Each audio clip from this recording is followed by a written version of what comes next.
For today's vlog mga kamars ay mayroon na naman tayong panibagong YouTube channel na i-review o i-picture walang iba kundi ang YouTube channel ni Virgilin Cares 2.0.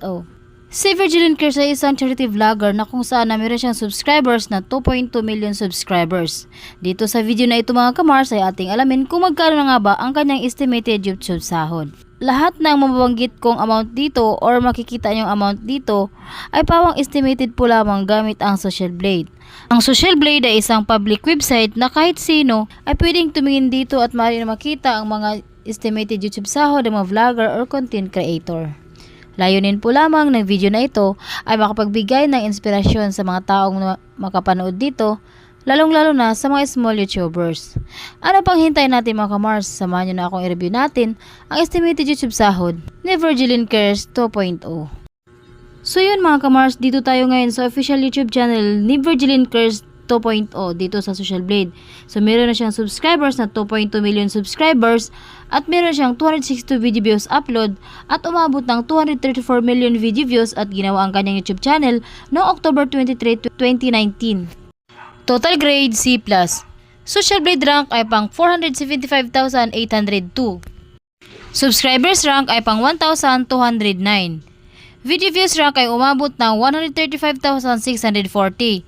Country rank ay pang 152 siya sa Pilipinas bilang isang charity vlogger.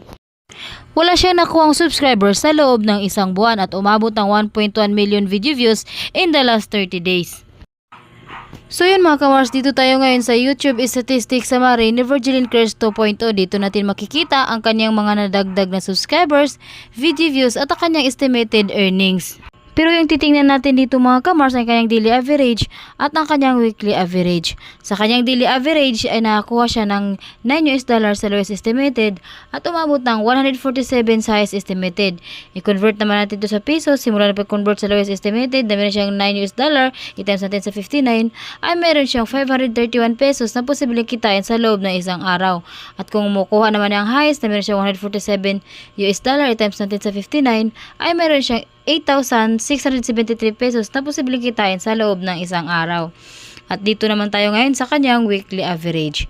Sa kanyang weekly average ay nakuha siya ng $47 sa lowest estimated at umabot ng $746 highest estimated. I-convert naman natin ito sa peso. Simula natin pag-convert sa lowest estimated na meron siyang $47 times natin sa 59 ay meron siyang 2,773 pesos na posibleng kitain sa loob ng isang linggo. At kung makuha naman ang highest na meron siyang $746, i-times natin sa 59, ay meron siyang 44,014 pesos na posibleng kitain sa loob ng isang linggo. So yun na nga mga kamars, andito tayo ngayon sa kanyang estimated monthly earnings.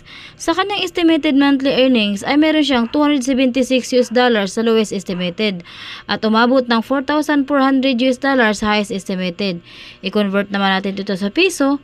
Simulan natin pag-convert sa lowest estimated na meron siyang $276, i-times natin sa 59 ay meron siyang 16,284 pesos na posibleng kitain sa loob ng isang buwan. At kung maabot naman ang highest na meron siyang $4,400, i-times natin sa 59 ay meron siyang 259,600 pesos na posibleng kitain sa loob ng isang buwan. So yun nga mga kamars, hanggang dito na lang ating video. Maraming salamat po at huwag sana kalimutang mag-like, share at subscribe sa munting channel na ito. Maraming salamat po.